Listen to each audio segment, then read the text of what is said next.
get to the entertainment. Onako olwajjo nadde nga njogerako ku bayimbi abatalivinze up to the satisfaction nenembera nga kutegeeza nti era ngenda kubeera nga ate ku pano nga ninako Deshikalisa of course yatuuse dda wano eno ne kugamba ngenda beerako ne Sendi era timu yonna yakalidde dda okusobola okubanga ate tukwaniriza okubanga tukuwa kyonna kyonna kyotaaga okubanga owulira. But right now as I'm talking tutuuse mu final third of the year era nga guno gwe mwezi ogusemberayo ddala ate tusobole okubanga tuyingira mu 2024. A lot has taken place okuva ddala mu mwezi ogwa January paka leero tugenda kubanga ate twogera ebisinga, but then we're going to look at the entire year wadde nga ziri ennaku z'omwezi 15 omwezi ogwa December. I want to welcome you. My name is Yusuf Sykes. You can call me the usual suspect. Atenga today it is a hot seat Friday. Ennaku z'omwezi 15 twagala okubanga ate awona osobola okubanga otulabira onako olwaleero. Tukusiima busiimi abali ewaka, abali mu butale, abali mu restaurants, abasobola okubanga ate tulabira ku office. Ona for as long as you're tuned in, just sit back, relax and enjoy the show. Sendi sebo tukwaniriza ku Delta Force. Ndi musanyufu nnyo kubeera nti sebo bwe nasabye wakkiriza okunkyazaako ku Delta Force. Naye nga nzaani agaana. Muganda wange ffe ekitukuumye nga tuli balamu ku respectinga protocol. True that. Naye tuno kiyigirako ekyo kubanga era protocol sebo ogifollowinga. Omusajja ayinza okunyiga poozo banaganja linda kaawo esireero linda kaawo naye nga kitambula kitya? Tukubagana nabyo mpola mpola. Fresh on the street. There is a job gone. Njagala tutandikireko tujja kyogerako ko otuleko light ku lwaki ekyo kyabaddewo era kigenda beera mu bbanga ali eyo ayinza okubeera nga kati nnoonyayo emirimu yanjawulo era njagala kwogerako ne HR wa Delta. Olabe singa wabaawo desk eri free nze nja mugondezaamu nina laptop yange kati nze nzija na laptop yange nenjituuza nawo sireetera kampuni ate kuga nti ate bwe tukuwa omulimu ate tulina okugula laptop nze nzija neya ebyo birina. Deshikalisa tukwaniriza one more time.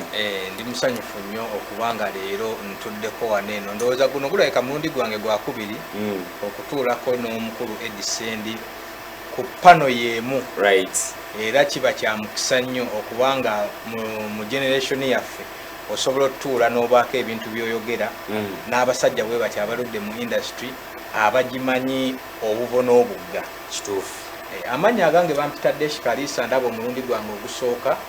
Eno ye Delta Force mbeerawo wano buli Friday ku Hot Seat Friday nga nze nga nkola n'ekibiina eky'omuziki ekidistributinga music. Era ensonga lwaki ntuula ku panel nti ninamu rights ezimu okwogera ku nsonga eziba zitambula mu music kubanga ozitunuulira bulungi. Bwe ntunula ku top 10 ya song boost waneeno nsobola okugamba nti kituufu luno lubadde lusaana no terusaana tewaliwo kwekubira kwonna. Okay. Era bw'oba teweerabye ku song boost kuno ng'omanya oluyimba lwo lubadde terusaana kubeera luyinza okuba nga lubadde lusaana naye nga luli eri wansiko nga tugenda kubanga twogera ku top 10 naye nga ziri over 100 songs not so. Oba ziri 100 list gye twakoze ya the top 100 naye olw'obudde tetusobola kutunuulira ekikumi kyonna. Naye nga tekigaana omanyi kati technology agenza agonzaamu nti oli ayinza okukola show ye n'agamba nze Midnight Express oba Transnight kankube the top 100 n'azisimbula okuva ssaawa 6 n'akeesa ng'akeesa kuba tageti ya 10 okitegeera n'abeera nti awa abantu ennyimba ezibadde verified. Abatulaba njagala kusooka kukola disclaimer. List eno ey'ennyimba 10 ezisinze omwaka guno yesoose. It's the first of its kind. Guno mwaka gwa kubiri nga tukikola. Nti yazze etya normally list oba ezibaddewo ezisinga nga entertainment oba music department ya Delta TV etuula ba MC ba DJ mwe ba hosts ba panelists ba deshi ne mukubaganya ebirowoozo ku nnyimba luyimba ku luyimba wabula Deshe ebbaala gy'agendamu ate gwe si gy'ogendamu. Yes, buli omu ayita bibye. Buli omu ayita bibye. Wali abatagenda mu bbaala naye nga yabeera mu mutaasa. Kati akaya bw'ayambuka awulira eziri mu buduuka obw'enjawulo obutunda amasimu. Ye nga analysis ye weeva. Kakati eno ekyenjawulo list gye twakoze nga Song Boost.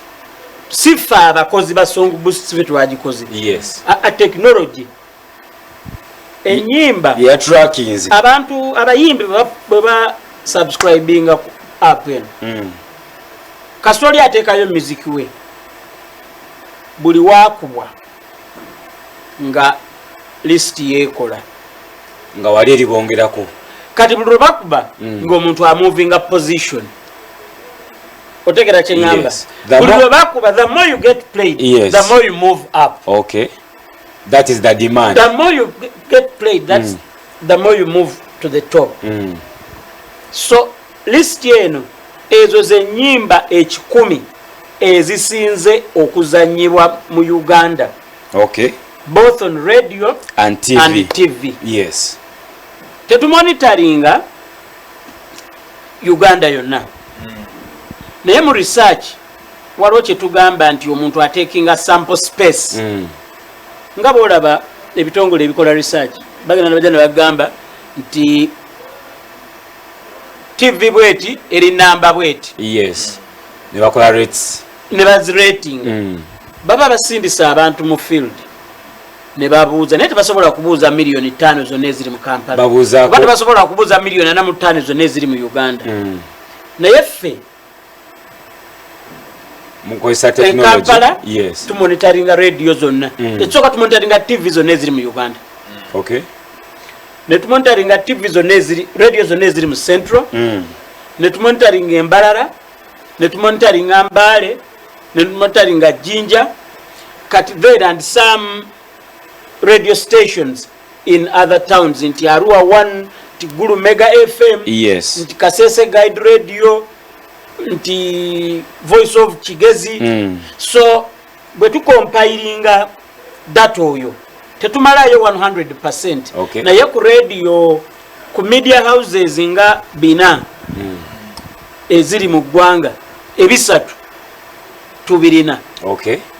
Ekyokubiri abayimbi ba Uganda abasinga recording artists ngera omuziki gwabwe gufuluma gutambula. Yes. Kuba waliyo n'abayimbi ng'ekyamazima yafuna omukisa n'agenda mu studio ya Palaso n'akuba y'akayimba na recordinga ayita nako ku flash kamubeera wano mu nsawo watuuse wakwala ne bakakuba ng'awaayo flash nteekera mu kawumba okyemukko kituufu n'oyo naye muyimbi naye ekyamazima oyo tetumukola ki tetumulina. Yes. Naye bw'obala abayimbi abali serious abarecordinga music abapushinga music waabwe ku mpewo bonna abo bali ku Song Boost. Okay. So pano erika abantu banene ate nga tugenda kubanga twogera ku mwaka gonna naye nga tetugenda kwogerako mu nnyimba 12 tugenda kukwatamu ennyimba 10 esinza okubanga ate zizanyibwa nga zaagalibwa zemukkiriza namwe ne mugamba nti these are the songs ezisobodde okuba ate nga ziri outstanding. Tugenda kubanga tutunulira luyimba lumu ku lumu. Of course colors of Song Boost ne Edison kyenjagala okubuuza waliwo kintu kye nalabye wano eno bagamba Song Boost is a digital platform that tracks how Ugandan music is played in different countries. Kiri ate gwogambye since yonna kubanga no bali batugambye babala Congo ne babala Rwanda, Tanzania, Kenya paka Nigeria. Kakati ngenda kuwa ensi zonna. Okay. Song Boost mweri era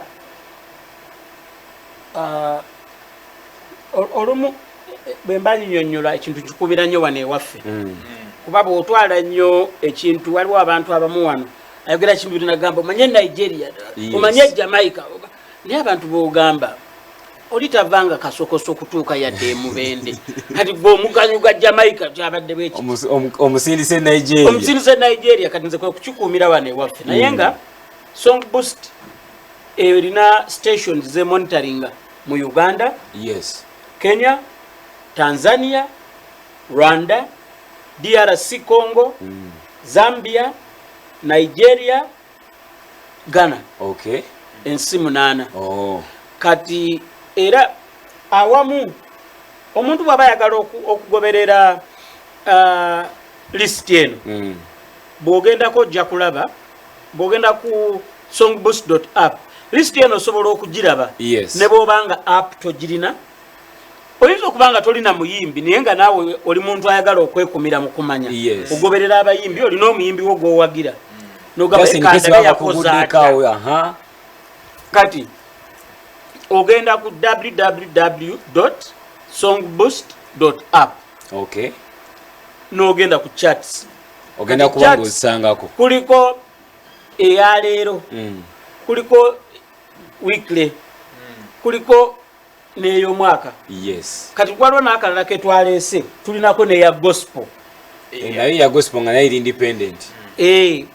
Because twakirabye nga aba gospel tebasobola bulungi competinga nnyo na secular music. Yes. Kakati ne tukolayo ne gospel weeri. Okiraba nti bw'oba onzikiriza nsobola okuwaayo wano katono ku hints ku gospel. Okay. Nyakugamba nti waliwo lwe baliyita Cheza for Yesu. Yes. Lwa Gabi Ntaate. Yes. Nendooza luno lwe lwimbo lusobodde okuba nga lukompitinga ne secular music. Tekinawo olulaba ejeyi. Ndaba lulinga lwagala openetratinga lubeere nga lukuba eno mu gospel n'eno mu secular. Mulimu Turn the Replay, The Vixen, yes. Mulimu Dancing Tonight, Mbeera The Vixen, Chikibombe The Vixen, awo Yeri Sankuli, Copy Bly mwali The Vixen mu gospel kabaka. Eri bulamu ezisinga ero gendo ziraba nga actually ze nyimbe ezi crossinze. Okay. Ne mainstream ne tuberanga naffe tukola ki nga tuzimanyi. Yes. Esebo. Tugenda tandika tema top 10. Desh. Kasokenzi balezo nazo nadokete meruyimba ku luyimba. Ku namba 10 tuina Dax Vibes nga ine Vinka oluyimba Believe. Namba 9 tuina Rema Tonight. Namba 8 we have Wepava Fikfa Mike and Shiba. Namba 7 Ava Peace and Mudra Shabada. Namba 6 City of Danger Alien Skin. Namba 5 tuina 10/10. Namba 4 tuina Wanawancha Bent Boys. Namba 3 tuina Joshua Baraka nga yingira ne Nanana. Ne tubaawo ku namba 2 Chekecha Karoka Sita nga aliwamu ne Vinka ne Nwaji. Ate namba 1 ne tubirawo ne Bailando. Deshi ntandika na okiriziganya ne top 10 eno. Nzikiriziganya nayo. Kozi wenzikiriziganya nayo nti bakusengekera nti luno oluyimba lumaze botunulira namba 1 emazeeko weeks 34 nga ngekuba ngeri mu top 40 ngeri mu top 40. Okay. Okitegeera nti botunulira ennyimba zonna eziri ku top 10 yes ezisooka era kikulambika bulungi nnyo ze ennyimba ezikubye to the maximum. Is breaking boundaries. Nga togenda koma kuziraba ku TV za wano zokka, togenda koma kuziwulira ku radio za wano zokka, naye nga bw'ogendako ne mu mawanga amalala. Yes. Olusobola odduwulira. Bw'olubuuza omuntu ali atali waneena asobola okugamba nti oluyimba luki? Lulungi ate oluyimba hit. Okay. Kitegeera. Nembuza Sendi. Olaka tuinawo namba 10 eno. Dax Vibes nga ine Vinka Believe. Kati osobola comparinga oluyimba olubadde nga lukyali lupya lusobola okujja ne luyita kuzina ennyimba zonna ne lubeera namba 1 kati tulaba Bailando abaddewo kakabanga. Naye nga Believe luzze late. Lusobola Songboost esobola okubanga erubuusa zino ennyimba zonna nga luluze late ne lukuba zino zonna ezibadde ziriwo ebbanga ne lubeera namba 1. Kakati ennyimba nsubira kino kyekibaawo. Oluyimba luno Believe. Yes. Mu top 40 lumazeemu wiiki 8. Naye nga lumaze wiiki 3 nga luli namba 1. Weeks 3. Kitegeeza lubadde lufuna airplay wa maanyi yes okifuna yalusobozeseza okumala wiiki 3 olima nga luli namba emu ekyo kyamaanyi nnyo kubanga ntera olumu okucekinga ku daily top 100 nti kakati olwaleero ne bwogendayo believe ye namba emu leero olwaleero now trending top 100 songs bwogenda ku link ngenda kuwa link eno okay kuweerezaawo so that fenna tuli kuki ku page yemu kati abatulaba waliwo omanyi buli lwojja n'ekintu naddala nga kya technology tewabulawo bibuuzo ate tewabulawo n'abo abatamanyi naye nga ate tebaagala kukkiriza nti tebamanyi kati abatamu bagamba nti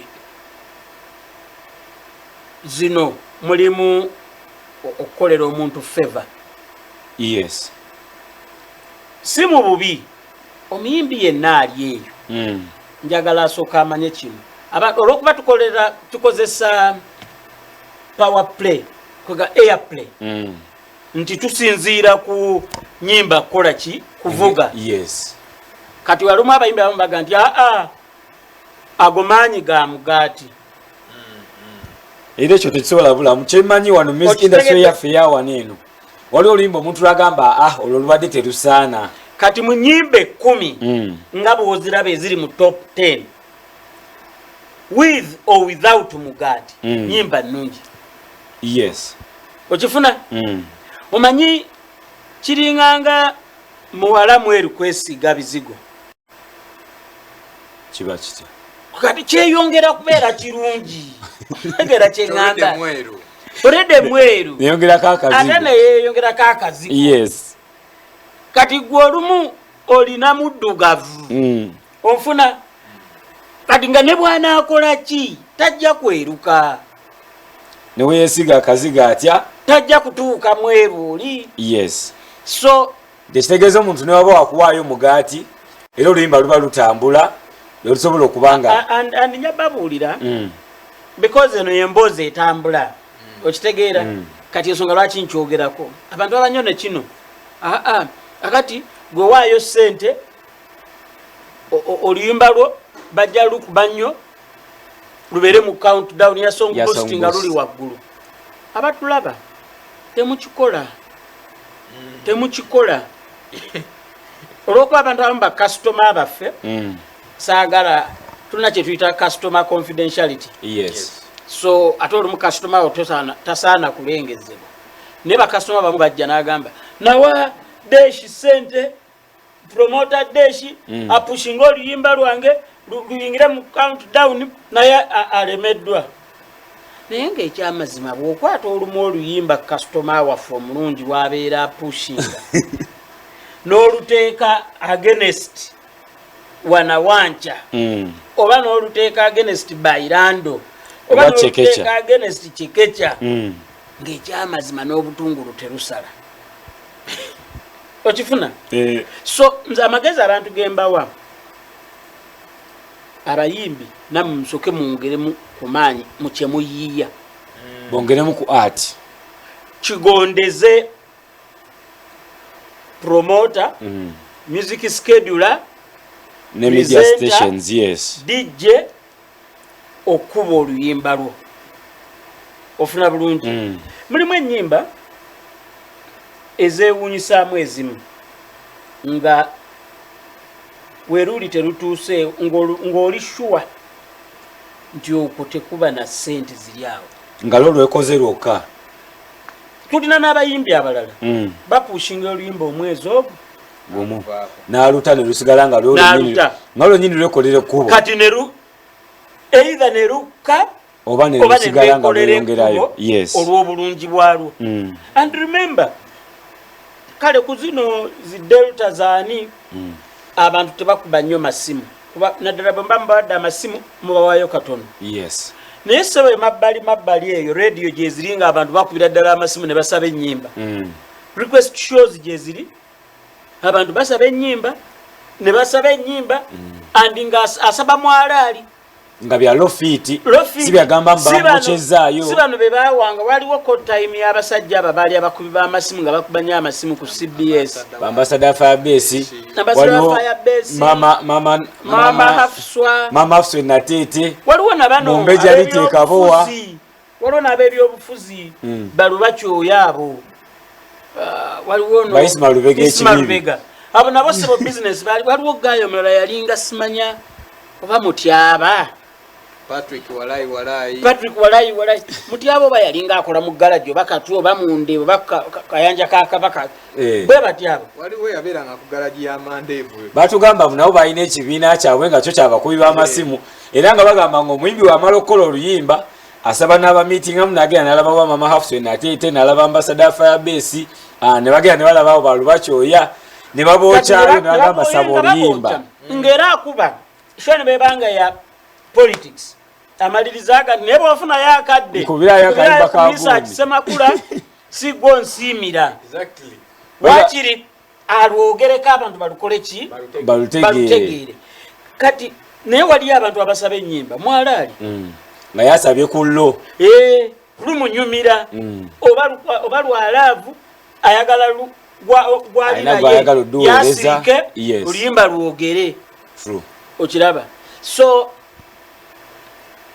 list yo yafulumye nkubiriza abantu abali mu music n'abafollowinga trends ate tewali mutawaana omanyi luli buli muntu abadde akola list tofaayo song boost yo tekulinaako tabu kola list yo gwe bwogenda n'ogijjayo nga bweriyo n'ogiteekako erinnya lya kampuni yo oba erinnya lya radio yo tewali mutawaana tekuli ya copyright song boost ne bwotagiwa credit it's okay kuba fera tutunula tunuzibwe tuti nemutegeera nti this is our content ono yaguze washing gundi photocopying machine nateekamu wali kawotamaka inaayisaawo ekikye yayozezaamu kubanga nti ffe kati ffe tufulumiza ffe tusoose yes tosobola kujja n'ogamba nti naawe walowoozezza nga bwe twalowoozezza okay obutakwatibwa budde tandiko gitematema yonna yonna luyimba ku luyimba nze namba zino 10 zendaba wali oluyimba lwenda abantu lwadde lulina okubeeramu naye nga teruliimu simanyi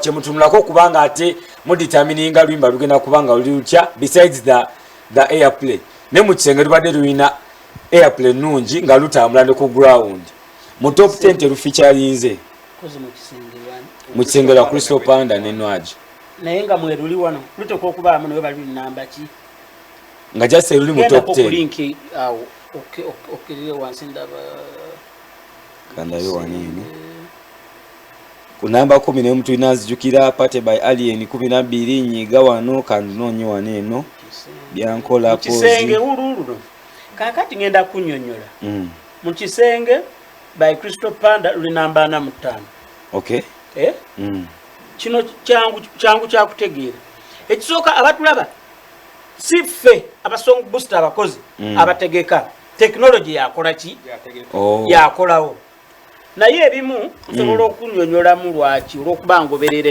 ebintu bitambula yes abantu abafollowinga music mukimanyi Crystal Panda yavaayo bwe bafulumya oluyimba luno oba waayita ennaku 3 oba week wini Nwaji n'afulumya oluyimba olulala yali after a week n'afulumya yes ekitayisa bulungi Crystal Panda because luli lwasuppressinga luno kati awo one otegererawo lwaki omusajja yakaaba kuba yali amanyine ki ekigenda okukola ki ekigenda okuddako ekyokubiri oluyimba luno Crystal Panda yalunamu interest kuba yalina nyini project yenanyini project yes kakati swangs epushinga nnyo music waayo kyova olaba ndi bwotunula mu countdown eno Vinka mungi Azawi mungi Wini Nwaji mungi yes era Wini Nwaji abantu saagala bamu rubbing off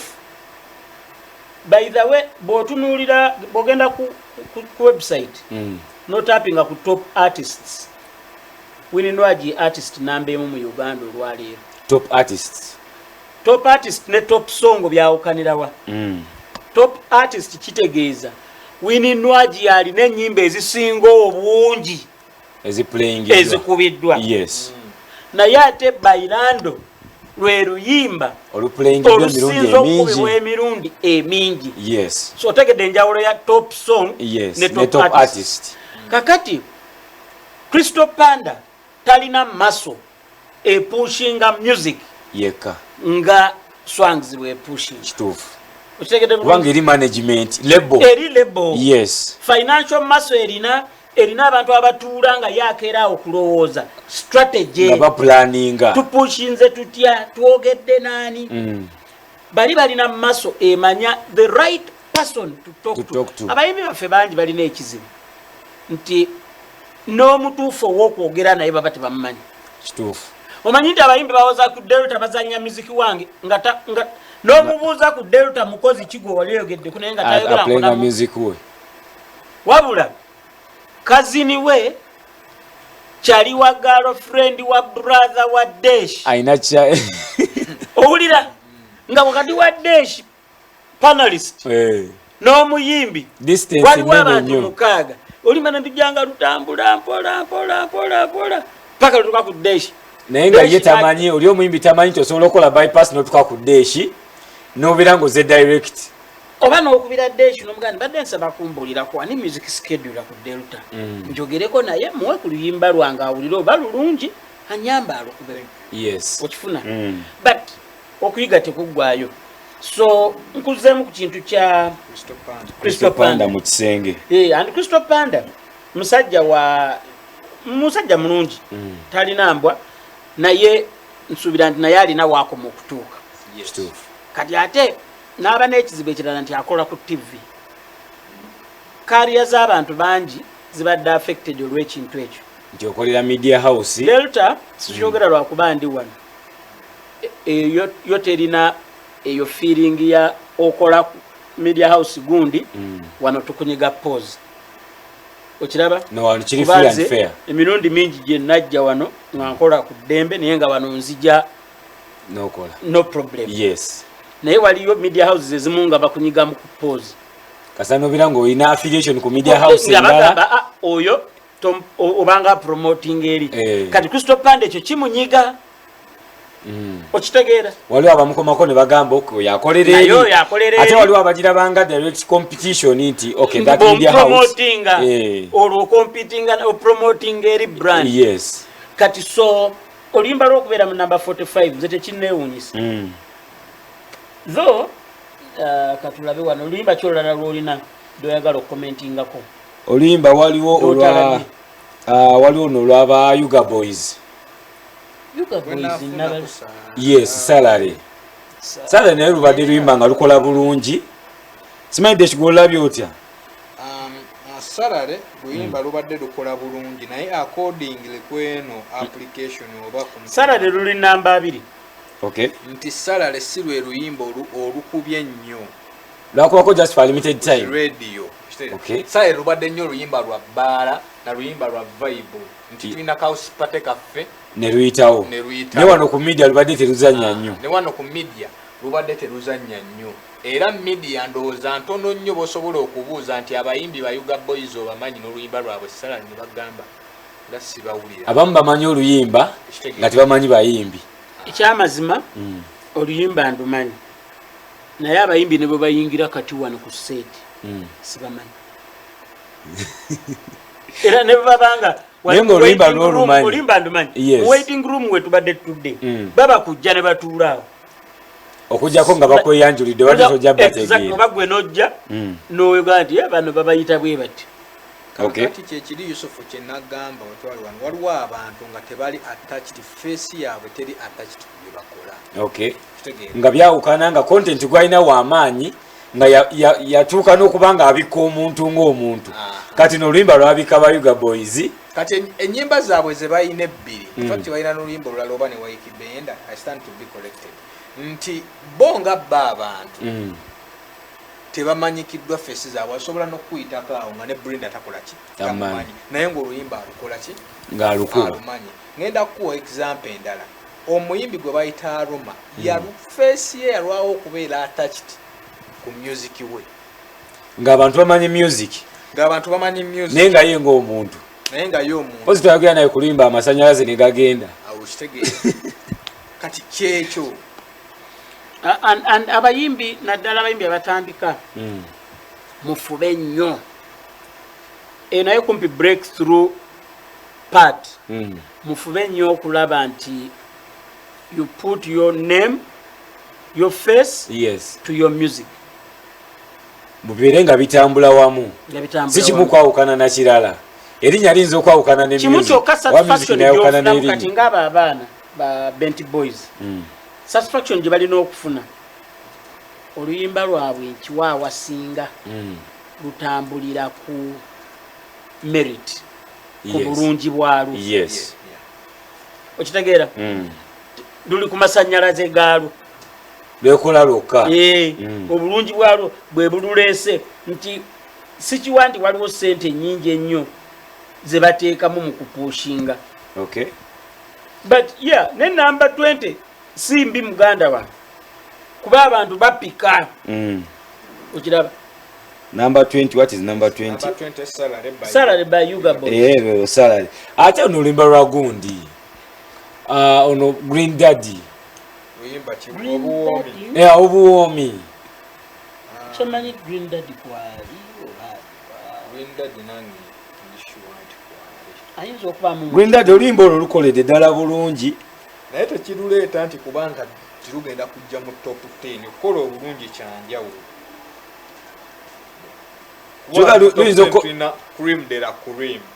nene oluyimba kyokka terukwalifyinga kuba mu top 10 baluyitani obuwoomi Green Daddy silowooza oba ne mu 50 mwe lusalulabyeko okujjako nga mukaaga mu musanvu ndaba question ali mu 67 kanone Green Daddy aliwa Green Daddy ayinza okuba taliimu oba wabanga mwali ayinza osanga nga yali mu 100 mwennyininyini nga yatandise kati ndaba newcomer by Roma kati awosongo boost yasuulamuko okuleka oluyimba bwomi lukoze bulungi era lwelimu ku nnyimba zayina zisinza okuba ndooza nga zimutunda okuva weyali brandinga okuva ku linnya liri ekadde lyeyalina okudda ku Green Daddy kakati nakyenja okugamba nga tonna tubuuza nti oba mweruli ye kwali ku songo boost kwali ekyo kyomanyi nti kwali yabayimbi bagendayo batya beetaaga okuba nga badigesitalinga okusobola okuba nga bafeekyalinga ku song boost oba omuyimbi agendayo bwati app eyo eri ku ssimu either iOS oba Google Play Store uteekamu ekigambo kimu song boost SONGBOOST no downloading app ku ssimu yo bw'ogifuna n'oregisteringa okuregisteringa oteekamu namba ya ssimu bw'omala okusoma enamba y'essimu nga bakuweereza OTP is one time password ng'ogiteekamu ng'oteekamu amannya go ng'ogenda wali add artist ng'oteekamu artist ng'omussaawo era bw'obanga gwe artist agyedownloadingidde ng'era oddamu ossaamu erinnya lyo then ng'ogenda wali add songs ng'oteekayo ennyimba ng'osubscribinga omwezi $5,000 kati naye nakino nja kinyonyola subscription yo ne bweba eweddeko wano mu top 10 oba top 20 oba top 40 oba top 100 omuziki gwo bwe guba gukubye olabika tetukudinayinga mu kisagwa nti olw'okuba gwe wasubscribinga Roma mu January wokka n'omusasulira okuva January February wonna paka December badde tumusasulira omuziki gwe yateekayo tujja gujjamu mu countdown gusigala gyeguli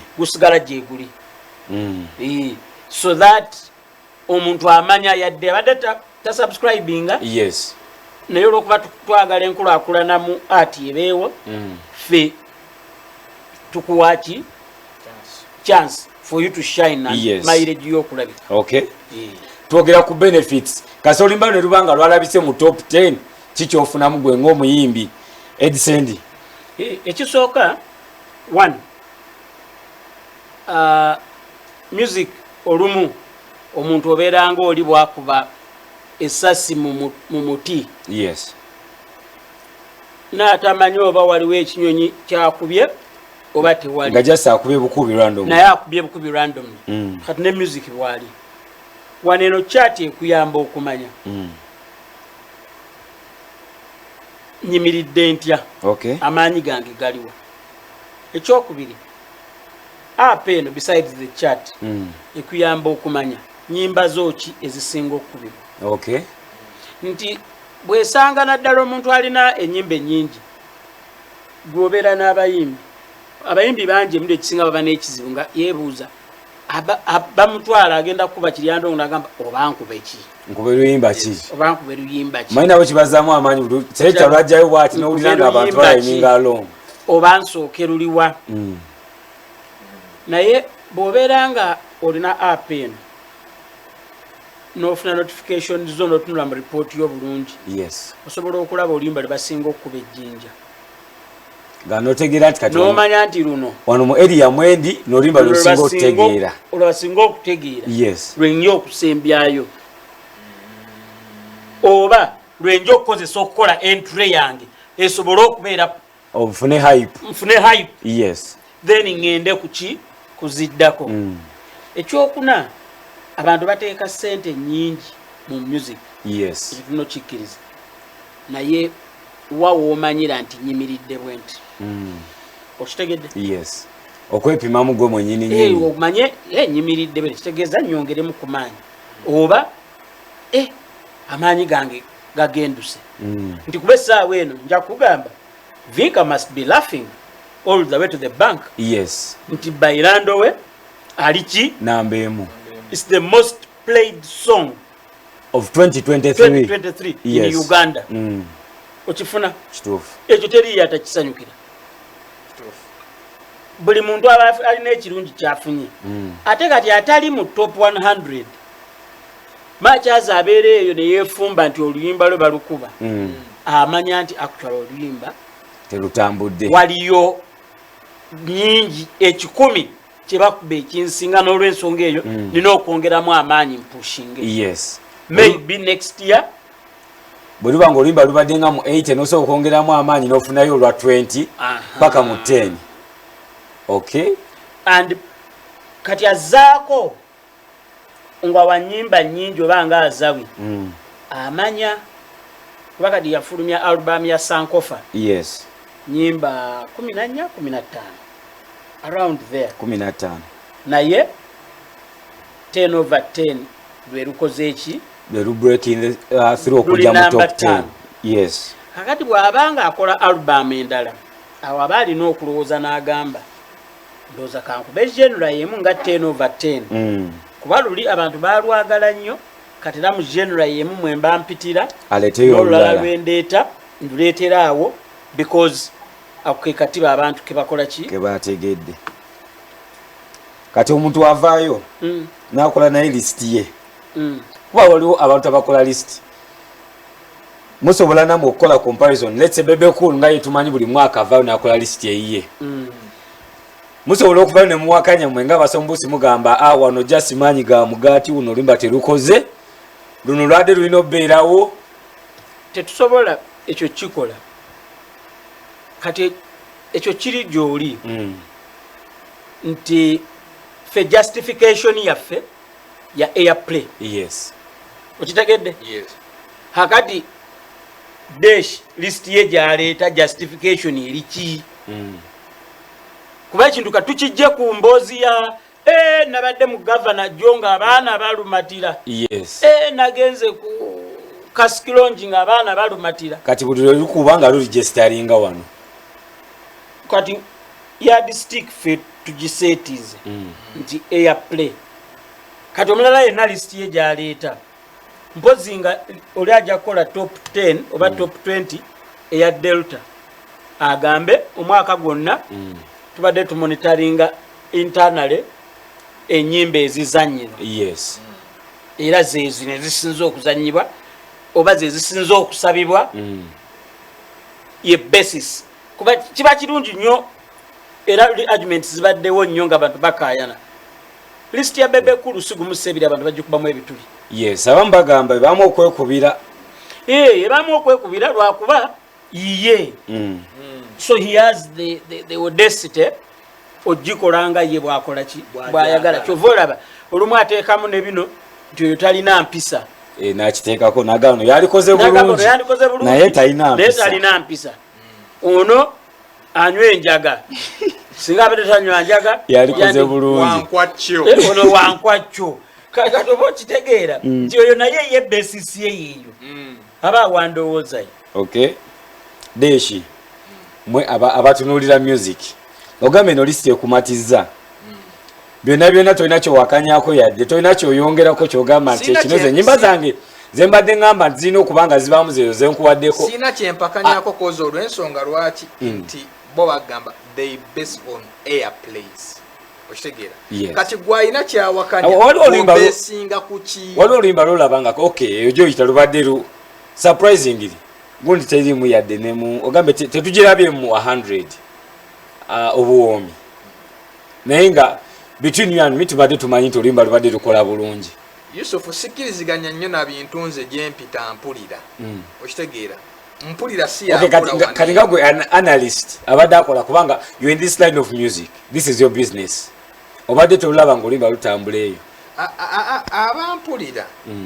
abampulira nabo basobola okukolayo lisiti eyaabwe deshi ngenda muyambako kugambe bwe nti oluyimba luyinza okuba nga lubadde lutambula nga okuva nga mu buli akedi oba emakindi abaana basala siddi oba ku siteera abaana basala siddi balulya happy boys balukuba ku climax wali emakindi balukuba but nagambye nti mu research balina kibayita sample space nga bw'okozesa besisi y'omwana acakalira mu Lubaga division wano vis-a-vis Nakawa division Kololo that is central n'ogenda Wakiso district nga waliyo ebirala bingi nnyo ebibadde bitambula ebikuba okusinga luno okifuna and nga bwe nagambye your song boost ekuwadde based on airplay ne bwabeera gwe ng'otambula ekiro omanyi nti oyinza okubeera ng'omwaka toweza bbaala 20 mu ogenzi kuba nomala omuntu oba nebbaala ze zikunyumira nga 2 oba 3 nga z'ogendamu eva z'ogendamu kati kitegeeza gwe obeesinze ku bbaala 3 naye nga just ne bugambye nti mu Makindi mulimu ebbaala meka Makindi division mulimu ebbaala meka ziyinza okuba nga giri emitwalo eki ebiri gisobola okuwera naye gwe obeesinga ku bbaala ne betuzigaziya ne tugamba nti 10 oluyimba lwowulira mu bbaala 10 oyagala kugamba nti analysis yange gyenkoze okusinziira kwawo wembeera ku bbaala 10 ekibadde mu bbaala omutwalo gumu mu 9 mu 9 mu 9 nga tomanyi kifuddeyo ofuna bulungi but ekyo sigamba nti luyimba lubi but kyensobola okugamba nyini lwalina kwongera kushinga n'amaanyi ayongereko olulala olusinga ku olwo either olwo ne bwasigala olwo nga alupushinga ennyimba tuzirabye ezijja ne lusooka ne lutuula ne lwekwata n'olumaa ne lusumulukuka omulundi gumu nenanyini abatannategeera agenda okulya nga oluyimba lwatandise okuba nga lufuna okuganja okwenjawulo okwamaanyi okiraba so maybe naye ayinza okukola ekyo kati boost ng'ekigambo boost omuyimbi asobola okukuba oluyimba n'avaayo n'alaba yese abantu abatula ku pana eyo nga baboostinga ennyimba oba zonna kye bakola n'abookyayo ku kasente amaanyi g'omugaati naga luno mu luyiseewo lubeere lw'amaanyi ani gwayokya abakozi abasongo boost anti byakuboostinga by the way makyaza erinnya ligamba boost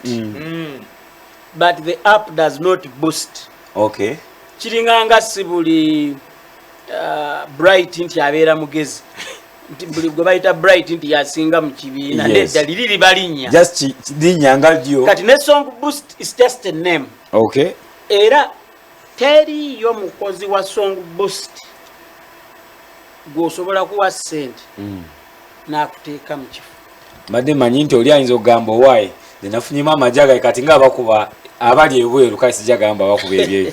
Waliwo abali ebweru kati baba ne sente zaabwe nga balina sente zaabwe agamba njagala nkube ekiyimba kisiyo ku bantu. Tewabaawo alimba omuntu era tewabangawo omuntu alya sente zo. Nti Songo Boost egenda duteekayo. Nina omuyimbi gwe mmanyi yalina manager we n'asuubiza promote emmotoka namugamba bw'oteeka omuyimbi wange mu namba 10 nga tugenda mu bondi ng'ogisongako. Eyo Desh gogambyeko. Ono mulala kasita luyingira namba 2 nga deposit ngiteekako esooka namba emu nga tugenderawo ng'ogijjayo. Nekyo gamba lwa abantu abatakimanyi nti bino baluli mu 7.5 kali 7.5 bamuwati bamwesonywa bwesonyi kyeka bonna bayawulirawo ye ne promota we tugenda kubanga ateyo omukulu tumwerekereza tugenda kubanga tukomawo ku set ne Desh Kalisa naye nga tena kubanga tukomawo ne Desh waliwo abagenyi b'ebintu okubanga ate nyingizamuko awo makati babeere nga ate nabo batubulira package ye balina naki kyebategekedde abantu olunaku olwaleero. You're still on Delta Force. Let's go for a short musical break. When we come back we're going to have another set right here then tubeere nga ate tusembayo ne Desh. Let's come back.